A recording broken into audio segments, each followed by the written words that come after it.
Текстилните компании се соочија со најголем екзистенцијален предизвик досега со работа во пандемија, меѓутоа за вршниот удар тие се плашат дека ќе им дојде од високите сметки за струја. Високите сметки сигурно ги зголемат трошоците на работење, кои и така се големи заради зголемување на платите и другите трошоци во државата и ќе намалат конкурентската способност на нашите текстилни компании. Доколку намерите на владата за покачување на минималецот на 18.000 денари се остварат, тие конечно најавуваат дека наместо короната нив ќе ги проголтаат високите трошоци. Изјавив јас и председателката дека не прифаќаме никакво политичко покачување на минималната плата.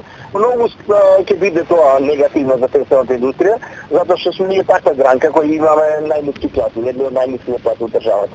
Пандемијата во изминатите 2 години без работа остави околу 7.000 текстилни работници и пропаднаа десетици текстилни компании, но оние кои издржаа сега се пред нов предизвик со цените на струјата и можното зголемување на минималецот.